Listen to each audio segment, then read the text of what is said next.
Hello, welcome to law excellence. ఇవాల్టి వీడియోలో మనం ఈనాడు, సాక్షి మరియు నమస్తే తెలంగాణ పేపర్స్లోని ఇంపార్టెంట్ కరెంట్ అఫైర్స్ గురించి డిస్కస్ చేసుకుందాం. ఇవాల్టి మన ఫస్ట్ ఆర్టికల్ వచ్చేసి మన భారతదేశంలో ఆరోగ్య సేవల గురించి.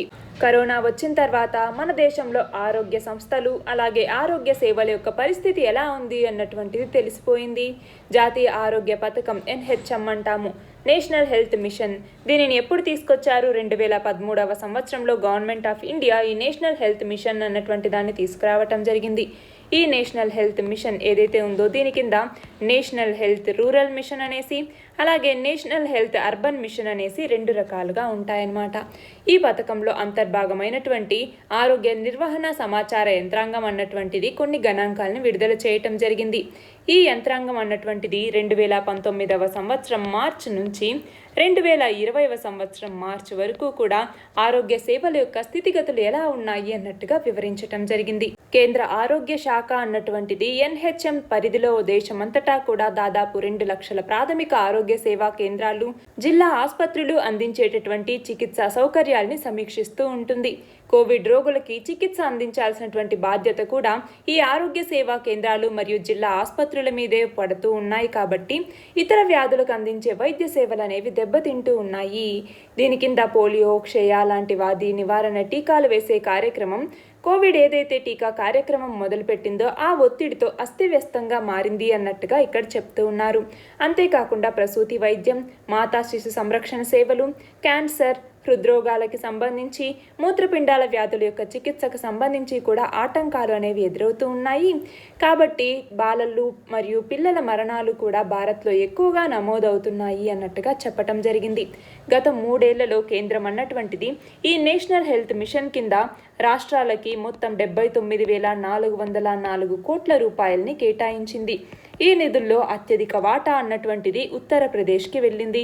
ఆ తర్వాత సెకండ్ ప్లేస్లోకి వచ్చేసరికి మహారాష్ట్ర అనేటటువంటిది ఉంది.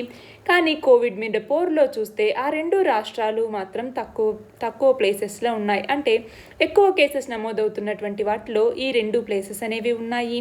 ప్రజా ఆరోగ్యం మీద కేంద్రం చేస్తున్నటువంటి ఖర్చు చాలా తక్కువగా ఉండటం వల్ల కూడా ప్రస్తుతం కరోనా విజృంభణకి ఒక కారణంగా మనం చెప్పచ్చు. అక్కడికి కూడా 2015-16లోకి వచ్చేసరికి భారత జీడిపిలో 0.9% ప్రజా ఆరోగ్య సంరక్షణకి కేంద్రం కేటాయించింది. ఇది ఎప్పుడు 2015-16లోకి వచ్చేసరికి. అదే 2020-21లోకి వచ్చేసరికి దీన్ని 1.1%కి పెంచింది. 2025 నాటికి దీనిని 2.5%కి పెంచాలి అన్నట్టుగా జాతీయ ఆరోగ్య విధానం లక్ష్యంగా పెట్టుకోవటం జరిగింది.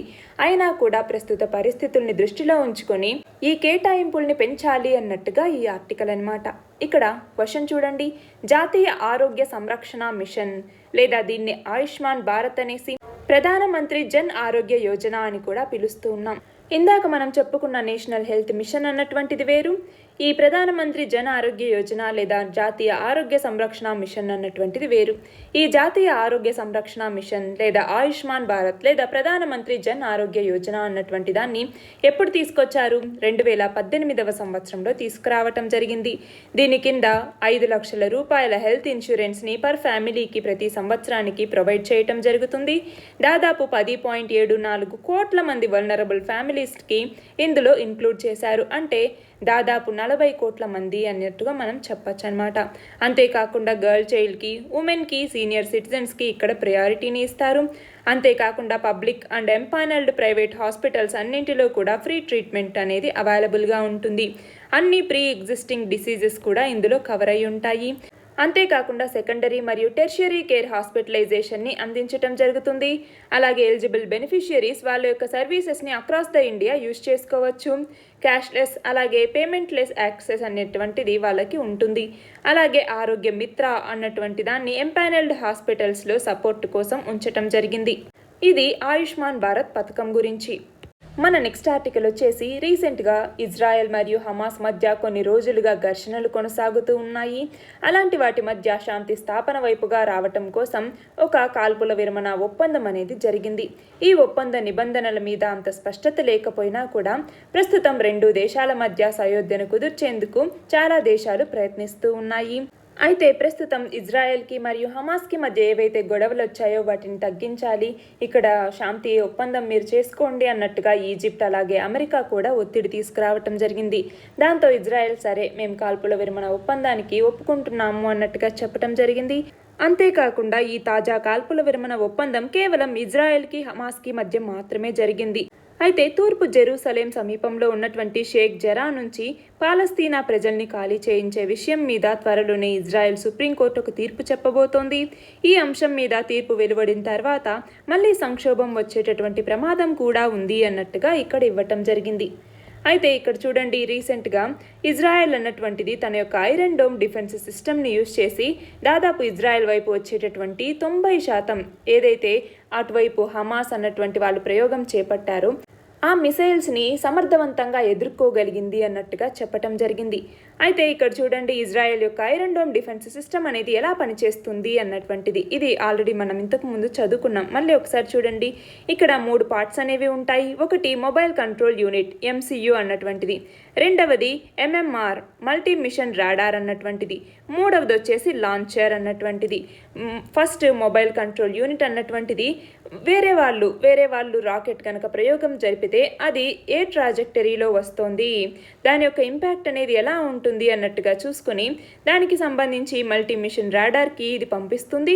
అది ఆ ట్రాజెక్టరీని మానిటర్ చేసి అక్కడ రాకెట్ ఏదైతే ఉందో దాన్ని ఐడెంటిఫై చేయటం జరుగుతుంది. తర్వాత ఇక్కడ లాంచర్లోకి వచ్చేసరికి ప్రతి దాంట్లో కూడా 20 ఇంటర్సెప్టార్ మిసైల్స్ అనేవి ఉంటాయి. దాని ద్వారా ఈ ప్రయోగాన్ని చేపట్టి ఏదైతే రాకెట్ అనేది వస్తూ ఉంటుందో దాన్ని షార్ట్ రేంజ్లోనే 70 కిలోమీటర్స్ రేంజ్లోనే వాటిని అక్కడే కూల్చివేయటం జరుగుతుంది. ఇలా ఇజ్రాయెల్ యొక్క ఐరన్ డోమ్ డిఫెన్స్ సిస్టమ్ అన్నది పనిచేస్తుంది.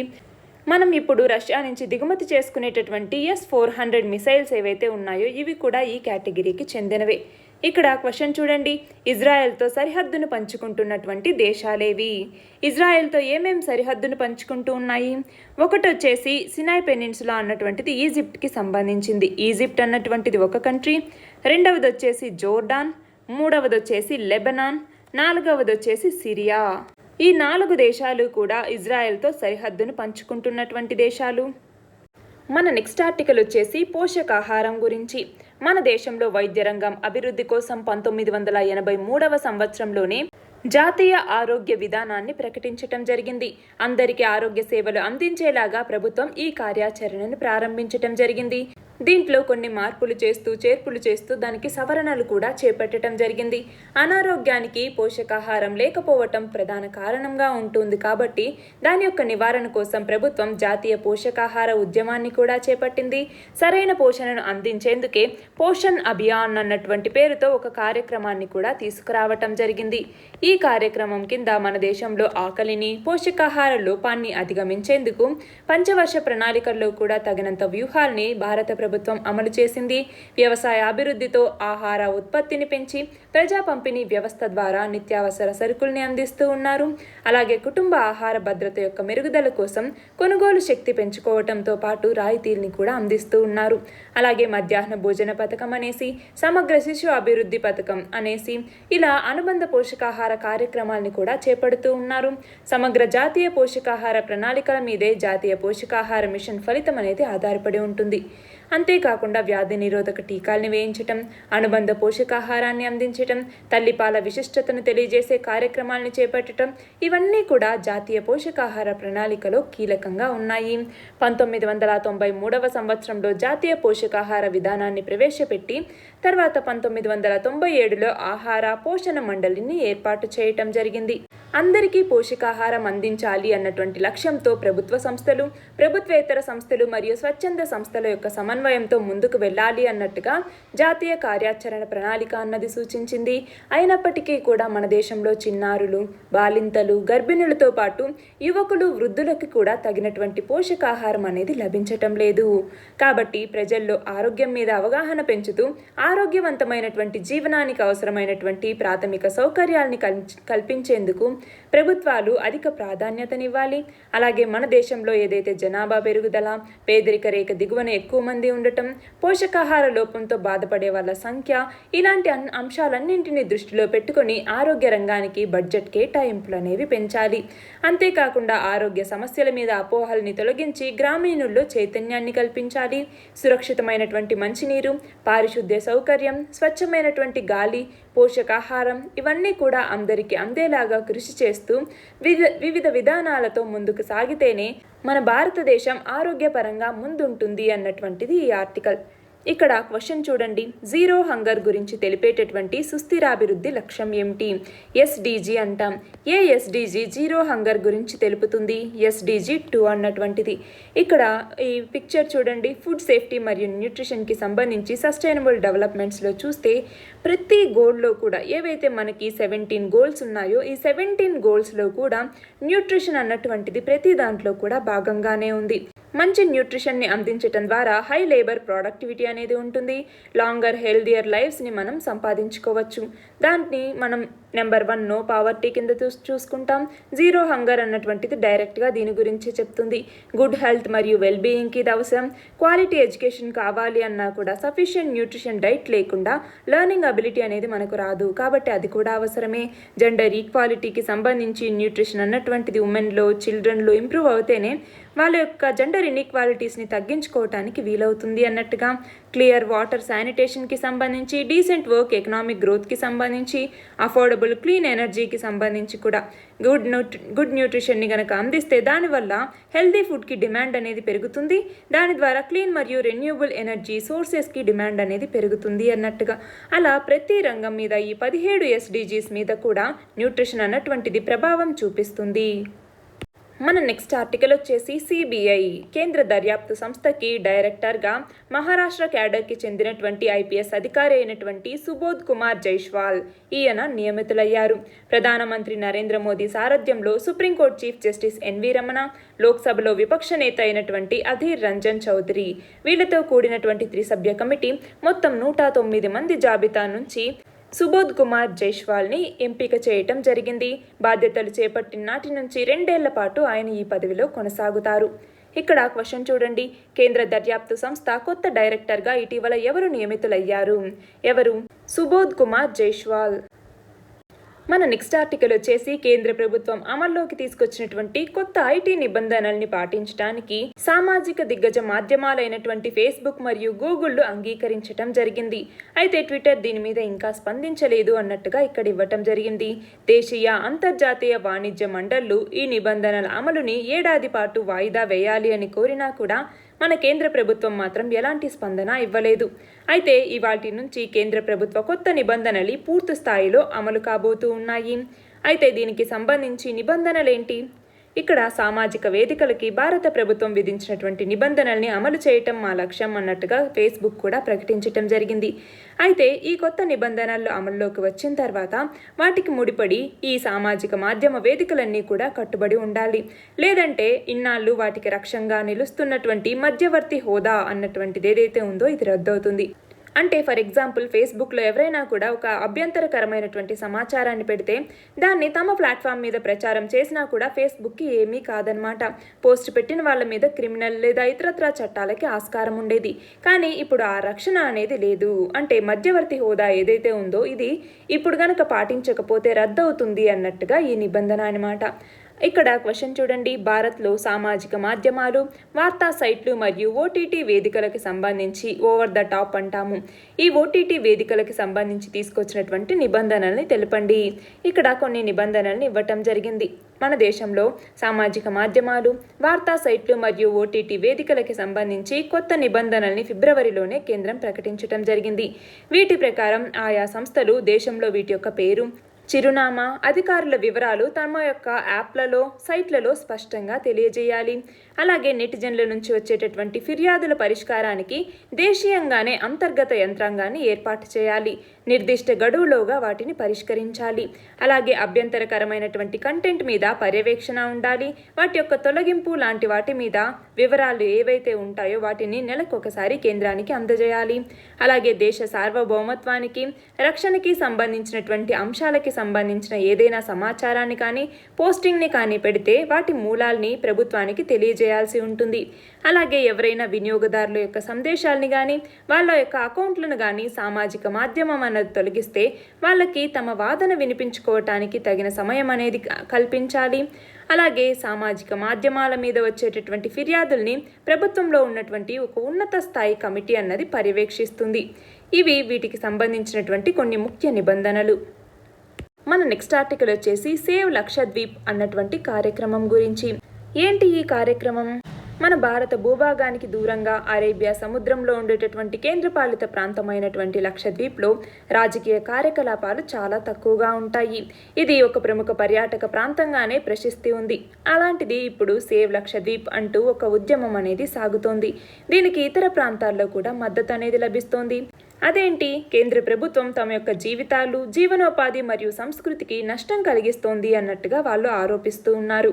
దీనికి కారణం ఏంటి అంటే లక్షద్వీప్కి కొత్త రూపం అన్నటువంటి పేరుతో ఈ ప్రాంతం అడ్మినిస్ట్రేటర్ అయినటువంటి ప్రఫుల్ కే పటేల్ తీసుకున్నటువంటి కొన్ని నిర్ణయాలు దీనికి కారణం. ఈ కేంద్రపాలిత ప్రాంతానికి అడ్మినిస్ట్రేటర్లుగా ఉన్నటువంటి విశ్రాంత ఉన్నతాధికారులను నియమిస్తూ ఉంటారు. అయితే గత ఏడాది వరకు నిఘా విభాగం అధిపతిగా పనిచేస్తున్నటువంటి దినేశ్వర్ శర్మ దీనికి అడ్మినిస్ట్రేటర్గా ఉండేవాళ్ళు. ఆయన గత సంవత్సరం మరణించటంతో మరొక కేంద్రపాలిత ప్రాంతమైనటువంటి దాద్రా నాగర్ హవేలీ, దమన్ దయ్యూలకి అడ్మినిస్ట్రేటర్గా ఉన్నటువంటి ప్రఫుల్ పటేల్ని ఇక్కడ ఇన్ఛార్జ్గా నియమించటం జరిగింది. ఆయన ఇంతకుముందు గుజరాత్లో ముఖ్యమంత్రిగా కూడా పనిచేశారు. అయితే ఎవరిని సంప్రదించకుండా ఆయన ఏకపక్షంగా కొన్ని నిర్ణయాలు అనేవి తీసుకుంటూ ఉన్నారు. దీంట్లో ప్రజల్లో అసంతృప్తి అనేది నెలకొంది. దాంతోనే సేవ్ లక్షద్వీప్ అన్నటువంటి ఉద్యమం కూడా వస్తోంది అన్నట్టుగా ఇక్కడ చెప్తూ ఉన్నారు. అయితే ఇక్కడ లక్షద్వీప్కి కొత్త రూపం అన్నటువంటి పేరుతో దీన్ని తీసుకొచ్చారు అన్నట్టు చెప్పడం జరిగింది కదా. అయితే ఏంటి ఈ కొత్త రూపం లక్షద్వీప్కి అని చూస్తే మనము ఇంతవరకు ఏదైతే విద్య, ఆరోగ్యం, వ్యవసాయం, మత్స్య మరియు పశుపోషణ శాఖలు జిల్లా పంచాయతీల పరిధిలో ఉంటే వాటిని అడ్మినిస్ట్రేటర్ పరిపాలన కిందికి తీసుకొచ్చారు. ఈ ప్రాంతంలో నేరాల సంఖ్య తక్కువగా ఉన్నా కూడా గూండా చట్టాన్ని ఇక్కడ అమలు చేశారు. మద్యం నిషేధం ఇక్కడ అమల్లో ఉంటే పర్యాటకుల రాక అనేది తగ్గలేదు. కానీ పర్యాటకాన్ని ప్రోత్సహించాలి అన్నటువంటి ఉద్దేశంతో ఇక్కడ మద్యం అమ్మకాలకి అనుమతిచ్చారు. 2019లో కేంద్ర ప్రభుత్వానికి వ్యతిరేకంగా వాల్ పేపర్స్ అతికించారు అన్నటువంటి కారణంతో కేసులు పెట్టించారు. అలాగే అత్యధిక సంఖ్యలో మైనారిటీలే ఉన్నారు ఈ దీవుల్లో. వాళ్ళంతా కూడా మాంసాహారులు అయినప్పటికీ అక్కడ జంతువదని, బీఫ్ని నిషేధించడం జరిగింది. తగిన పత్రాలు ఉన్నా కూడా అక్రమ కట్టడాల పేరుతో చాలామంది ఇళ్లను కూలగొట్టారు. ఈ విషయంలో నిబంధనల్ని కూడా పాటించలేదు.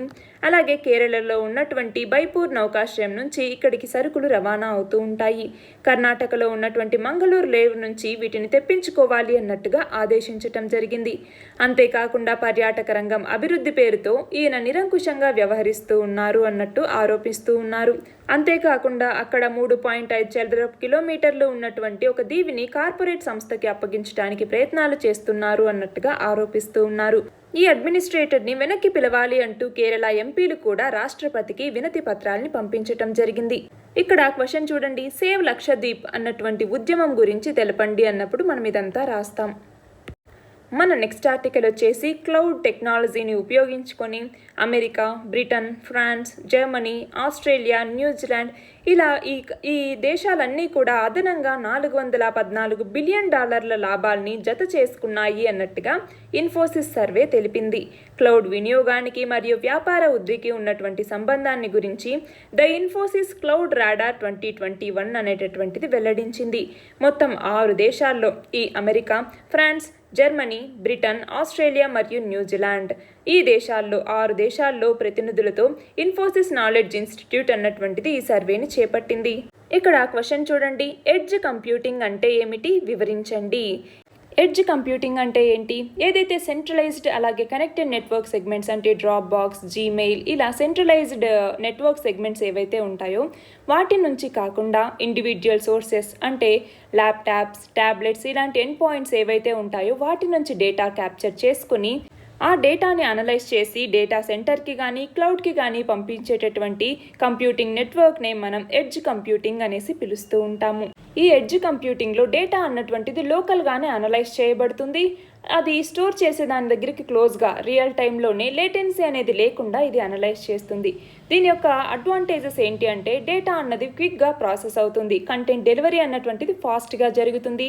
ఫ్యూచర్ టెక్నాలజీకి అంటే రాబోయే 5G వైర్లెస్ టెక్నాలజీ కావచ్చు, ఆర్టిఫిషియల్ ఇంటెలిజెన్స్ కావచ్చు, ఇలాంటి వాటన్నింటికి సంబంధించి కంప్యూటింగ్లో సింప్లిఫై అనేది చేయడానికి ఉపయోగపడుతుంది. అలాగే లోకలైజ్డ్ సొల్యూషన్స్కి కూడా ఇది ఉపయోగపడుతుంది. అలాగే డేటా ఎఫిషియెంట్ అన్నట్టు కూడా మనం చెప్పచ్చు అనమాట. దీని ద్వారా కాస్ట్ సేవ్ అవుతుంది, ప్రొడక్టివిటీ అనేది పెరుగుతుంది, స్పీడ్ అనేది పెరుగుతుంది, ఎఫిషియన్సీ అనేది పెరుగుతుంది, పర్ఫార్మెన్స్ అనేది ఎక్కువగా ఉంటుంది. అలాగే సెక్యూరిటీ పరంగా కూడా ఇది బెనిఫిషియల్గా ఉంటుంది. ఇది ఎడ్జ్ కంప్యూటింగ్ అంటే. ఇక్కడ చూడండి, ఎడ్జ్ కంప్యూటింగ్ అన్నది ఎలా పనిచేస్తుంది అన్నది మనం చూస్తే ఇక్కడ ఐఓటీ ఇంటర్నెట్ ఆఫ్ థింగ్స్ అంటాము. అంటే మొబైల్స్ కావచ్చు, ల్యాప్టాప్స్ కావచ్చు, ఇంట్లోని వస్తువులు కావచ్చు, ఇవన్నీ ఇంటర్నెట్ ఆఫ్ థింగ్స్ దగ్గర నుంచి ఎడ్జ్ లోకల్ ప్రాసెసింగ్కి డేటా అనేది వెళ్తుంది. అక్కడ ఎడ్జ్ గేట్వే అనేటటువంటిది ఉంటుంది. అక్కడ లోకల్గానే ఈ ఇన్ఫర్మేషన్ని మొత్తం పాస్ చేసి ఇటు కార్పొరేట్ డేటా సెంటర్కి కానీ అటు క్లౌడ్కి కానీ ఈ డేటాని పంపించటం జరుగుతుంది. మన నెక్స్ట్ ఆర్టికల్ వచ్చేసి కరోనా అన్నటువంటిది విజృంభిస్తోంది, పట్టణ ప్రాంతాల్లో కంటే గ్రామాల్లోనే ఇది ఎక్కువగా విస్తరిస్తోంది అన్నట్టుగా ఇక్కడ ఇవ్వటం జరిగింది. కరోనాకి సంబంధించి ఇక్కడ పట్టణ ప్రాంతాల్లో 39% ఉంటే గ్రామాల్లో 61% దీని యొక్క విజృంభణ అనేది ఉంది అన్నట్టుగా చెప్తూ ఉన్నారు.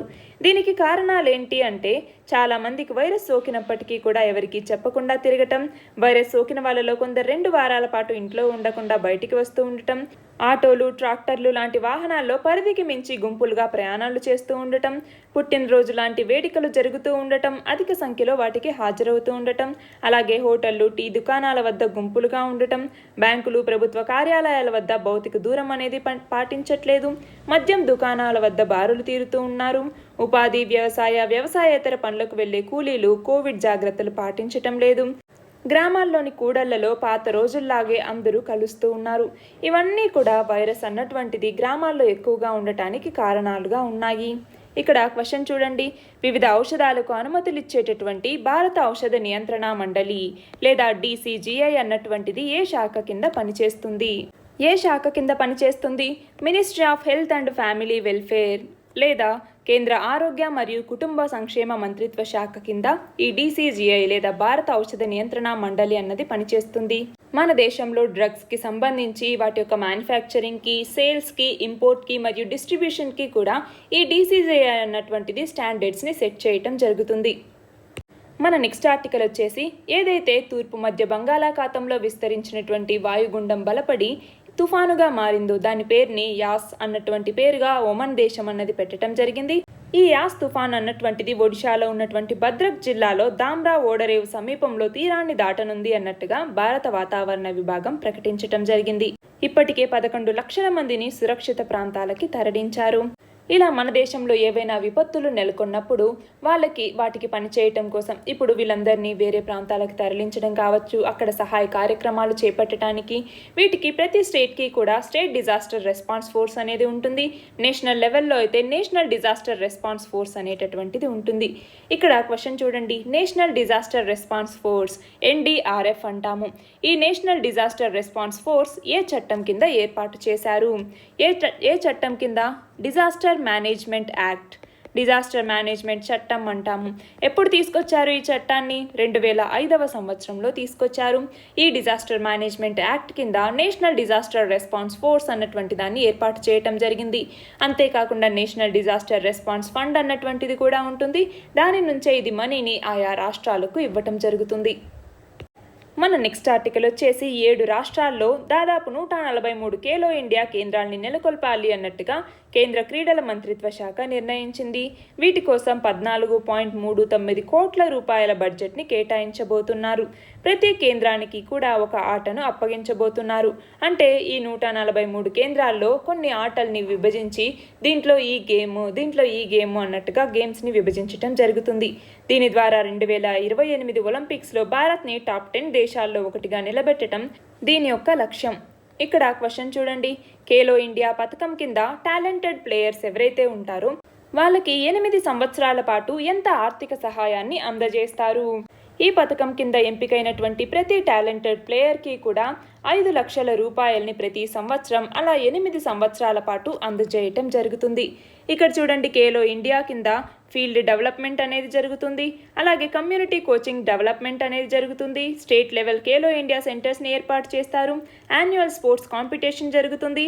టాలెంట్ సెర్చ్ మరియు డెవలప్మెంట్కి దీన్ని తీసుకొచ్చారు. అలాగే స్పోర్ట్స్ ఇన్ఫ్రాస్ట్రక్చర్ యొక్క క్రియేషన్, అప్గ్రేడేషన్కి కూడా ఇది యూజ్ అవుతుంది. అలాగే నేషనల్, రీజనల్, స్టేట్ స్పోర్ట్స్ అకాడమిక్స్ని ఇందులో ఏర్పాటు చేస్తారు. ఫిజికల్ ఫిట్నెస్కి, స్కూల్ చిల్డ్రన్లో ఫిజికల్ ఫిట్నెస్కి ఇది ప్రాముఖ్యత ఇస్తారు.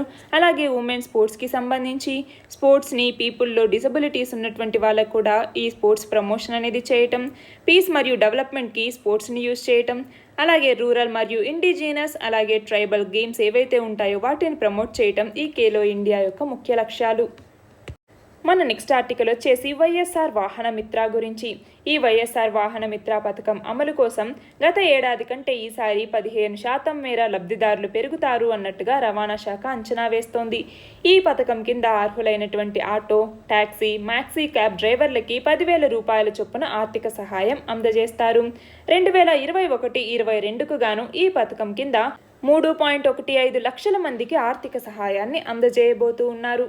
వీళ్ళకి జూన్ 15వ తేదీన వీళ్ళకి సహాయం అనేది అందుతుంది.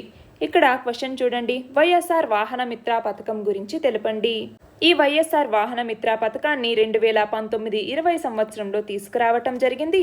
దీని కింద ఎవరైతే అర్హులైనటువంటి ఆటో, టాక్సీ, మ్యాక్సీ క్యాబ్ డ్రైవర్లు ఉంటారో వాళ్ళకి 10,000 రూపాయల చొప్పున ఆర్థిక సహాయం అందజేయటం జరుగుతుంది. మన నెక్స్ట్ ఆర్టికల్ వచ్చేసి గ్లైఫోసేట్ గురించి. గ్లైఫోసేట్ అన్నటువంటిది కలుపును చంపేటటువంటి ఒక విష రసాయనం. ఇలా కలుపును చంపేటటువంటి వాటిని హెర్బిసైడ్స్ అనేసి మనం పిలుస్తాము. ఇది ఒక హెర్బిసైడ్ అన్నమాట. దీన్ని చల్లితే కలుపుతో పాటు నేల మీద ఉన్నటువంటి అన్ని రకాల మొక్కలు కూడా చనిపోతాయి. కలుపు తీయాలి అంటే కూలీలకి ఖర్చు అనేది అధికమవుతోంది అన్నట్టుగా ఈ గ్లైఫోసేట్ని ఇష్టం వచ్చినట్టు చల్లుతూ ఉన్నారు. కానీ ఆరోగ్యం చెడిపోతే చికిత్సకి ఇంకా భారీ ఖర్చు చేయాల్సి వస్తోంది అన్నట్టుగా రైతులు గ్రహించటం లేదు అన్నటువంటిది ఈ ఆర్టికల్. 8 ఏళ్ల క్రితం మన దేశంలో గ్లైఫోసేట్ అన్నటువంటిది పెద్దగా ఎవరికీ తెలీదు. చట్టపరంగా అనుమతి లేనటువంటి BG3 పత్తి విత్తనాల రాకతో దీని యొక్క అమ్మకాలు విపరీతంగా పెరిగిపోయాయి. దీని వాడకాన్ని అరికట్టే బాధ్యత కేంద్ర ప్రభుత్వం రాష్ట్రాలకే వదిలిపెట్టింది. గ్లైఫోసేట్ ఉపయోగం మీద కొన్ని నెలలు ఆంక్షలు పెట్టడం కోసం తెలంగాణ ప్రభుత్వం ప్రతి ఏటా కూడా కొన్ని ఉత్తర్వులను జారీ చేస్తోంది. అయినా కూడా ఈ వ్యూహం అనేది పనిచేయటం లేదు. రాష్ట్ర ప్రభుత్వాలు ఏదైనా ఒక పురుగుమందును పురుగుమందుల నియంత్రణ చట్టం 1968 దీనిని ఉపయోగించి 60 రోజుల పాటు నిషేధించవచ్చు. అయితే పూర్తిగా నిషేధించే అధికారాలు మాత్రం లేవు. కేంద్ర ప్రభుత్వానికి మాత్రమే పూర్తిగా శాశ్వతంగా నిషేధించే అధికారం అనేది ఉంటుంది.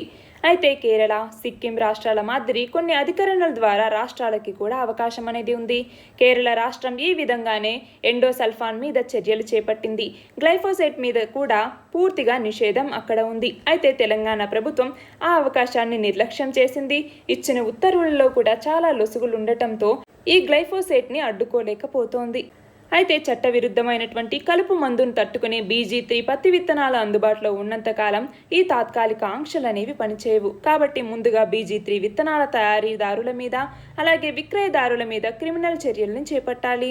రైతులు, గ్రామీణుల యొక్క ఆరోగ్య రక్షణకి, ఆర్థిక మరియు పర్యావరణ కారణాల రీత్యా కూడా ఈ గ్లైఫోసేట్ తయారీ, దిగుమతి, ఎగుమతి మరియు వాడకం మీద కేంద్రం దేశవ్యాప్తంగా పూర్తి నిషేధం విధించటం తక్షణంగా తీసుకోవాల్సినటువంటి చర్య అన్నట్టుగా ఇక్కడ చెప్తూ ఉన్నారు. ఇక్కడ క్వశ్చన్ చూడండి, గ్లైఫోసేట్ గురించి వివరించండి. ఆల్రెడీ మనం చెప్పుకున్నాం, ఇది ఒక హెర్బిసైడ్ అన్నట్టుగా, అంటే కలుపును చంపేటటువంటి ఒక రసాయనం. దీనిని 1970లలో డెవలప్ చేయటం జరిగింది. దీని యొక్క సైంటిఫిక్ నేమ్ వచ్చేసి N-ఫాస్ఫోనోమిథైల్ గ్లైసిన్. దీనికి పేరుని IUPAC అంటాము, అంటే international union of pure and applied chemistry అనేసి. ఈ IUPAC దీనికి ఈ పేరుని పెట్టడం జరిగింది. దీనిని కలుపు మొక్కల నివారణ కోసం వాడుతూ ఉంటారు. వెస్ట్ బెంగాల్, అస్సాం ఇలాంటి వాటిలో టీ సెక్టార్కి సంబంధించి మంచి మార్కెట్ సైజ్ని పొందాలి అన్నటువంటి ఉద్దేశంతో వాడుతూ ఉంటారు. అంతేకాకుండా ఎక్కువగా మహారాష్ట్రలో దీనికి షుగర్ కేన్కి, మెయిజ్కి, ఫ్రూట్ క్రాప్స్కి కూడా మధ్యలో హెర్బిసైడ్గా దీన్ని ఎక్కువగా వాడుతూ ఉంటారు. అయితే ఇది కార్సినోజెనిక్, అంటే క్యాన్సర్ని కలిగించేటటువంటి కారణాలు దీంట్లో ఉన్నాయి అన్నట్టుగా వరల్డ్ హెల్త్ ఆర్గనైజేషన్ అన్నటువంటిది పబ్లిష్ చేయటం జరిగింది. ఇప్పటికే ఫ్రాన్స్, ఇటలీ, వియత్నాం అన్నటువంటివి గ్లైఫోసేట్ని పూర్తిగా బ్యాన్ చేయటం జరిగింది. మన దేశంలో మాత్రం ఇంకా ఇది బ్యాన్ చేయలేదు. మన నెక్స్ట్ ఆర్టికల్ వచ్చేసి గ్రామీణ పేదరిక నిర్మూలన సంస్థ ద్వారా ఒక వినూత్న కార్యక్రమానికి ఏపీ ప్రభుత్వం శ్రీకారం చుట్టింది. అదేంటి అంటే పొదుపు సంఘాల మహిళల నుంచి గ్రామానికి ఒకరి చొప్పున ఎంపిక చేసి వాళ్ళని పోషకాహార నిపుణురాలుగా నియమించటం జరుగుతుంది. వాళ్ళు అక్కడ ఉండేటటువంటి పొదుపు సంఘాల్లో సభ్యులుగా ఉండే మహిళలందరికీ కూడా పౌష్టికాహారం అవసరం ఏమిటి, ఆ పౌష్టికాహారం సమకూరాలంటే ఏ ఆహారం తీసుకోవాలి, వాటి యొక్క తయారీ ఎలా అన్నటువంటి అంశాల మీద అవగాహన కల్పించాలి. ఈ కార్యక్రమంలో పౌష్టికాహార నిపుణురాలతో పాటు ఏఎన్ఎం కూడా పాల్గొంటారు. పొదుపు సంఘాల వారీగా మహిళలు ప్రతి నెలా నిర్వహించుకునేటటువంటి సమావేశాల్లో పోషకాహార నిపుణులు ఏఎన్ఎం పాల్గొని పౌష్టికాహారం మీద కొద్దిసేపు అవగాహన కల్పించాలి. గ్రామంలో ఉన్నటువంటి గర్భిణులు, చిన్నపిల్లలు, తల్లులతో పౌష్టికాహార నిపుణురాలు ఏఎన్ఎం ప్రతి నెల రెండు రోజుల్లో గ్రామ సమైక్య ద్వారా సమావేశపరిచి వేర్వేరుగా ఈ కార్యక్రమాన్ని నిర్వహించాల్సి ఉంటుంది. ఆ తర్వాత నెలకి ఒక విడత ఇలాంటి సమావేశాల్ని నిర్వహించటం జరుగుతుంది. ఇక్కడ క్వశ్చన్ చూడండి, పొదుపు సంఘాల మహిళల నుండి గ్రామానికి ఒకరు చొప్పున పోషకాహార నిపుణురాలిని నియమించాలి అని ఏ రాష్ట్రం నిర్ణయించింది? ఆంధ్రప్రదేశ్. మన నెక్స్ట్ ఆర్టికల్ వచ్చేసి క్రిప్టో కరెన్సీ గురించి. క్రిప్టో కరెన్సీ విలువ అనేది పడిపోయింది. క్రిప్టో కరెన్సీకి సంబంధించి బిట్ కాయిన్ అన్నటువంటిది ఫేమస్. ఈ బిట్ కాయిన్ విలువ అన్నది 50% పడిపోయింది. అదే బాటలో ఇతర కరెన్సీలు కూడా ఉన్నాయి అన్నట్టుగా ఇక్కడ ఇవ్వటం జరిగింది. వీటికి సంబంధించి టెస్లా కంపెనీ అధిపతి అయినటువంటి ఎలాన్ మస్క్, అలాగే చైనా తీసుకున్నటువంటి నియంత్రణల ప్రభావం అనేది దీని మీద పడింది అన్నట్టుగా చెప్తూ ఉన్నారు. టెస్లా వ్యవస్థాపకుడైనటువంటి ఎలాన్ మస్క్ బిట్ కాయిన్లతో తమ యొక్క కార్లను కూడా కొనుగోలు చేయొచ్చు అనేసి కొన్నాళ్ళ క్రితం ట్వీట్ చేయటం జరిగింది. దాంతో దాని విలువ అనేది అమాంతం పెరిగిపోయింది. ఆ తర్వాత మళ్ళీ పర్యావరణ కారణాల రీత్యా బిట్ కాయిన్ల ద్వారా లావాదేవీలు జరపబోము అంటూ ఇంకొక ట్వీట్ చేయటం జరిగింది. దాంతో బిట్ కాయిన్ విలువ అనేది పడిపోయింది. అలాగే ఇటీవల సొంతంగా డిజిటల్ కరెన్సీని ప్రయోగాత్మకంగా వినియోగించడం మొదలుపెట్టినటువంటి చైనా కూడా క్రిప్టో కరెన్సీ లావాదేవీలకి సంబంధించి సర్వీసులు అందించకుండా ఆర్థిక సంస్థలు, పేమెంట్ కంపెనీల్ని నిషేధించింది. అలాగే స్పెక్యులేటివ్ క్రిప్టో ట్రేడింగ్ చేయకూడదు అనేసి ఇన్వెస్టర్లను కూడా హెచ్చరించడం జరిగింది. దాంతో క్రిప్టో కరెన్సీలు మరింత పతనానికి గురయ్యాయి. గత వారం రోజుల వ్యవధిలోనే బిట్ కాయిన్ విలువ 50% తగ్గిపోతే ఎథీరియం విలువ 25%, బైనాన్స్ విలువ 33% పడిపోయింది అన్నట్టుగా ఇక్కడ చెప్తూ ఉన్నారు. ఇక్కడ క్వశ్చన్ చూడండి, డిజిటల్ కరెన్సీ అయినటువంటి బిట్ కాయిన్ని ఏ సంవత్సరంలో ప్రవేశపెట్టారు? ఏ సంవత్సరంలో? 2009వ సంవత్సరంలో. మన నెక్స్ట్ ఆర్టికల్ వచ్చేసి కోవిడ్ సెకండ్ వేవ్ అన్నటువంటిది ప్రస్తుతం విజృంభిస్తూ ఉన్నటువంటి తరుణంలో టీకాల యొక్క ఆవశ్యకత మరియు ప్రాధాన్యం అనేది పెరిగిపోయింది. టీకాలు అందరికీ వేయాలి అనేసి నిర్దేశించుకున్నప్పటికీ కూడా టీకాల కొరత అనేది ఏర్పడుతోంది. 18 నుంచి 44 ఏళ్ల మధ్య వయసు వాళ్ళ కోసం టీకాలు కొనుగోలు చేసే భారాన్ని కేంద్రం రాష్ట్రాల మీదే మోపింది. అయితే ఇది సరికాదు. ప్రజలందరికీ కూడా వ్యాక్సిన్లు వేయాల్సినటువంటి అంశానికి సంబంధించి ఆర్థికపరమైనటువంటి బాధ్యతల్ని కేంద్రమే తీసుకోవాలి అనేసి చాలామంది చెప్తూ ఉన్నారు. దీనికోసమే రిజర్వ్ బ్యాంక్ అన్నటువంటిది కేంద్రానికి డివిడెండ్గా ఇస్తున్నటువంటి నిధుల్ని వినియోగించవచ్చు అన్నట్టుగా నిపుణులు చెప్తూ ఉన్నారు. రిజర్వ్ బ్యాంక్ చట్టం ప్రకారం మార్కెట్ లావాదేవీలు మరియు పెట్టుబడులు లాంటి వాటి మీద వచ్చే లాభాల్ని కేంద్ర ప్రభుత్వానికి ఆర్బీఐ బదలాయిస్తుంది. దీన్నే డివిడెండ్ అనేసి పిలుస్తాము. ఇదే క్రమంలో ఈ ఏడాది మార్చి 31తో ముగిసినటువంటి 9 నెలల కాలానికి గాను మొత్తం 99,122 కోట్ల రూపాయల్ని మిగులు నిధుల్ని కేంద్ర ప్రభుత్వానికి బదలాయించాలి అన్నట్టుగా రిజర్వ్ బ్యాంక్ నిర్ణయించింది. అయితే కేంద్రం అన్నటువంటిది బడ్జెట్లో వేసినటువంటి అంచనా 53,510 కోట్లు అన్నమాట. దీనికన్నా పోలిస్తే ఈ 99,122 కోట్లు అన్నటువంటిది దాదాపు 85% ఎక్కువ. 2021-22 ఆర్థిక సంవత్సరానికి కోవిడ్-19 వ్యాక్సినేషన్ కోసం కేంద్ర ప్రభుత్వం 35,000 కోట్ల రూపాయలని బడ్జెట్లో కేటాయించింది. అయితే ఇప్పటిదాకా అందులో నుంచి సుమారు 8.5% మాత్రమే ఖర్చు చేసింది అన్నట్టుగా గణాంకాలు చెప్తూ ఉన్నాయి. మరొక 32,000 కోట్ల మేర నిధులు ఇంకా ఉంటాయి అన్నట్టుగా నిపుణులు చెప్తూ ఉన్నారు. దాన్ని పక్కన పెడితే తాజాగా కేంద్రానికి ఆర్బీఐ ఇప్పుడు 99,122 కోట్ల రూపాయలని బదలాయించబోతోంది. ఈ నిధుల్లో కొంత కేటాయించినా కూడా దేశం జనాభా మొత్తానికి కూడా కేంద్రమే ఉచిత టీకాలు వేయొచ్చు అన్నట్టుగా నిపుణులు చెప్తూ ఉన్నారు. ఇక్కడ క్వశ్చన్ చూడండి, రిజర్వ్ బ్యాంక్ కేంద్రానికి ఎన్ని వేల కోట్లని డివిడెంట్గా బదలాయించాలి అనేసి నిర్ణయించింది.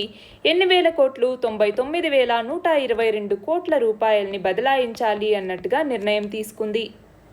ఇవాల్టి మన లాస్ట్ ఆర్టికల్ వచ్చేసి సైబర్ నేరాల ముప్పు అనేది పెరిగిపోతోంది అన్నట్టుగా వెరిజోన్ బిజినెస్ నివేదిక అన్నది తెలిపింది. కరోనా వైరస్ విజృంభిస్తున్నటువంటి వేళ సైబర్ నేరాలు అనేవి పెరిగిపోతూ ఉన్నాయి.